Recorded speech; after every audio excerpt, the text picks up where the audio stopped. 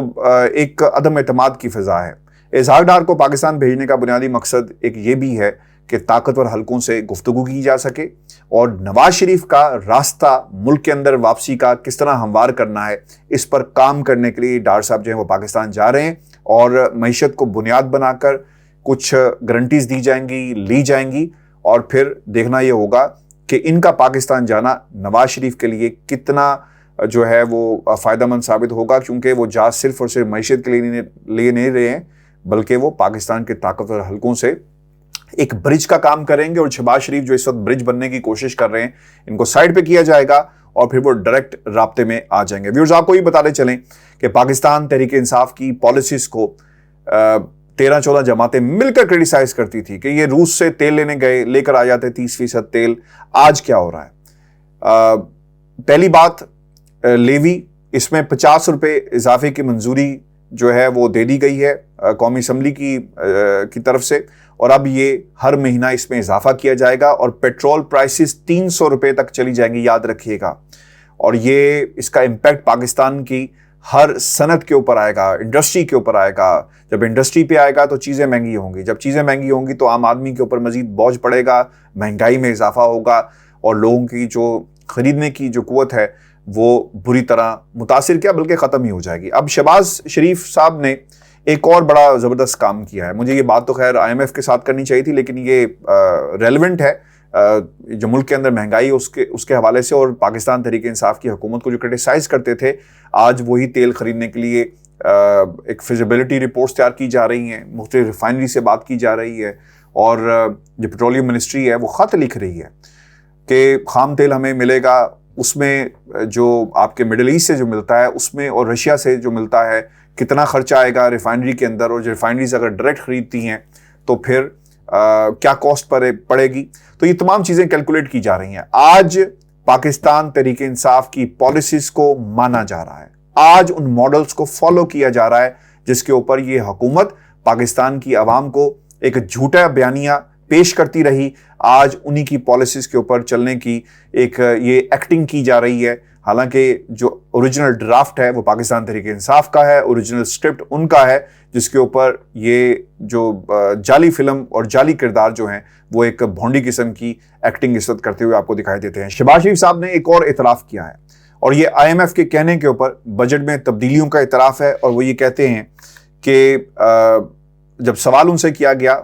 تو اس پر انہوں نے اظہار خیال کرتے ہوئے کیا کہا. وزیر مملکت ہے خزانہ عائشہ غوث، وہ یہ کہتی ہیں قومی اسمبلی میں کھڑے ہو کر کہ ہم تسلیم کر رہے ہیں کہ IMF کی وجہ سے بجٹ میں تبدیلیاں لائی گئی. اور انہوں نے یہ بھی کہا کہ IMF سے گزشتہ حکومت کے معاہدے پر ہی عمل کیا جا رہا ہے، گزشتہ حکومت نے معاہدوں پر عمل نہیں کیا. یہ تو خیر اب جھوٹ ہے. خان صاحب راستے میں ایک دیوار کا کام کر رہے تھے, کھڑے رہے چٹان بن کر کہ میں پرائسز کو نہیں بڑھاؤں گا, تم نے جو کچھ کرنا ہے کر لو. اور پھر وہ یہ بھی کہتی ہیں کہ ایسا نہیں کہ ہمیں معلوم نہیں تھا کہ آگے کیا ہوگا, ہم IMF کے پریشر میں بھی نہیں. 80% ترامیم براہ راست ٹیکسوں سے متعلق کی گئی ہیں. ہمارا مقصد امیر پر ٹیکس لگانا اور غریب کو ریلیف دینا ہے. پیٹرول مزید مہنگا کرنے کی تیاری کر لی ہے. پیٹرولیم مصنوعات پر 50 روپے فی لیٹر لیوی عائد کرنے کی ترمیم بھی, جس کا میں نے پہلے بھی ذکر کیا, منظور کر لی گئی. لیکن یہ جو اعتراف ان کی طرف سے کیا گیا کہ ہم بار بار بجٹ کے اندر جو تبدیلیاں لا رہے ہیں, اس کی بنیادی وجہ جو ہے وہ IMF ہے. ویورز, آپ کو یہ بتاتے چلیں کہ ہنا ربانی خان نے پارلیمنٹ کے فلور پر کھڑے ہو کر عمران خان صاحب کی تعریف کی, اور وہ کہنا تو چاہتی تھی کہ تھینکس ٹو عمران خان اور ان کی پالیسیز کا کہ پاکستان FATF کے معاملے کے اوپر جہاں پر کھڑا ہے, لیکن وہ یہ کہہ نہیں سکی. ان کی جو پوری باڈی لینگویج تھی وہ اس بات کی ایک شکست خوردہ اور ایسی باڈی لینگویج تھی ان کی جس سے صرف اور صرف ہار جھلک رہی تھی. وہ کہتے کہتے رہ گئی اور انہوں نے ان الفاظ میں کہا کہ حکومت کوئی بھی ہو, ریاست کو کریڈٹ جاتا ہے. اب ریاست سے مراد کیا ہے؟ حکومت وقت تھی جو اس وقت عمران خان کی تھی, اور وہ الائنس تھا جو پاکستان کے طاقتور حلقوں کے ساتھ تھا کہ ہم اس پوزیشن پر پہنچ سکے جس پر FATF نے ہماری گزارشات کو مانا, ہماری انتھک کوششوں کو مانا, ہماری جو کارکردگی تھی اس کو تسلیم کرتے ہوئے ہمارا نام وہاں سے نکالنے کی حامی بھری, بشرطے جو ٹیم نے فزیکلی جا کر چیک کرنا ہے. اور دعا کریں, ہاتھ اٹھا کر میں کہتا ہوں کہ دعا کریں. انہیں جو IMF نے پریشر ڈال دیا ہے شہباز سپیڈ کے اوپر کہ آپ ریویو کریں ان تمام پالیسیز کو, قوانین کو, یہی بات یہ ٹیم نے اگر کر دی تو پاکستان کی, عمران خان کی جتنی بھی محنت تھی وہ صفر کی صفر ہو جائے گی. اور پھر ہم ان سے یہ سوال کریں گے ہنا ربانی خان صاحبہ سے کہ مورل کریج جن میں ہوگی کہ وہ کھڑے ہو کر کہیں کہ ہاں یہ ہماری کوتاہیاں ہیں, یہ قوانین میں تبدیلیوں کی وجہ سے ہمارا نام جو ہے وہ دوبارہ واپس ڈال دیا گیا. اب ایک اور بھی ویورز خبر ہے, اور یہ بلاول بھٹو زرداری صاحب جو ہیں انہوں نے اسمبلی کے فلور پہ کھڑے ہو کر کہا, اور وہ کیا کہتے ہیں؟ وہ یہ کہتے ہیں کہ ادارے نیوٹرل نہیں رہیں گے تو عمران خان جیسی پارٹی کیسے جیتے گی. آپ کو یاد رکھنا چاہیے, اور میں نے یہ بات اس سے پہلے بھی کہی ہے, کہ جہاں تک پاکستان پیپلز پارٹی کا تعلق ہے تو وہ فون کال آپ کو یاد ہوگی جو آصف علی زرداری نے لندن میں نواز شریف صاحب کو کی, اور اس میں انہوں نے قائل کیا, چونکہ اکثر لوگ ہمیں تنقید کا نشانہ بناتے ہیں کہ جناب آپ ہر روز حکومت گرا کر اٹھتے ہیں, اور پہلے بھی آپ نے کہا پاکستان مسلم لیگ نون کا اپنا وزیر اعظم یہ کہہ رہا تھا کہ ہم نے اس حکومت سے الگ ہونے کا, اسمبلیاں تحلیل کرنے کا فیصلہ کر لیا, لیکن زرداری صاحب نے ہمیں قائل کیا کہ یہ وقت نہیں ہے, اگر آپ نے حکومت کو تحلیل کیا, ختم کیا تو اس کا فائدہ عمران خان کو پہنچے گا. یہ وہ چال تھی جو پاکستان پیپلز پارٹی نے چلی, اور یہ بھی آپ کو یاد رکھنا چاہیے کہ پاکستان پیپلز پارٹی کی ایک ڈیل ہو چکی ہے. بلاول بھٹو زرداری کو کسی وجہ سے پاکستان کے انٹرنیشنل پلیٹ فارمز کے اوپر پیش کیا جا رہا ہے, اور پیش کرنے کی بنیادی وجہ یہ ہے کہ ہم آپ کے موقف کو تسلیم کرتے ہیں. عالمی طاقتوں یعنی امریکہ بہادر کو یقین دلایا گیا کہ آپ جو کچھ کہیں گے ہم وہی کچھ کریں گے, اور یہ وہی کردار ہے جو ان کی مرحوم والدہ نے بھی ہمیشہ ادا کیا. اور ویورز, پاکستان کے اوپر بہت سارے خطرات اس وقت منڈلا رہے ہیں, اور IMF خطرہ نمبر 1 ہے, خطرہ نمبر 2, بلکہ یہ خطرہ نمبر 1 سے بھی بڑا خطرہ ہے, وہ پاکستان کی 13-14 سیاسی جماعتیں ہیں جنہوں نے اقتدار میں آنے کے لیے پاکستان کی معیشت کو تباہ کیا, اور اب IMF کے ذریعے کنٹرول کیا جائے گا. میں جاتے جاتے یہ کتاب ہے the economic hit man, the confession of an economic hit man, John Perkins کی کتاب ہے, اسے ضرور پڑھیے گا, اور یہ آپ کو بتائے گی ڈیٹیل کے ساتھ کہ کس طرح جو دنیا کی بڑی بڑی طاقتیں ہیں وہ گولی یا بارود کے ذریعے کسی بھی قوم کو تباہ نہیں کرتی, بلکہ وہاں پر IMF جیسے کردار یا پھر امپورٹڈ حکومت جیسے کردار جو پالیسیز کے ذریعے, اکنامک پالیسیز کے ذریعے اس ملک کو تباہ کرنے میں اہم کردار ادا کرتے ہیں, جو اعلیٰ کار بن جاتے ہیں. یہ امپورٹڈ حکومت کس کا اعلیٰ کار ہے, اس کتاب کو پڑھ کر آپ کو ایک براڈر پرسپیکٹیو ہے وہ آپ کے سامنے ہوگا. اسے ضرور پڑھیے گا, اور اپنے کمنٹس بھی بھیجیے گا. چینل کو سبسکرائب کرنا مت بھولیں. اجازت دیجیے, اللہ نے کہا.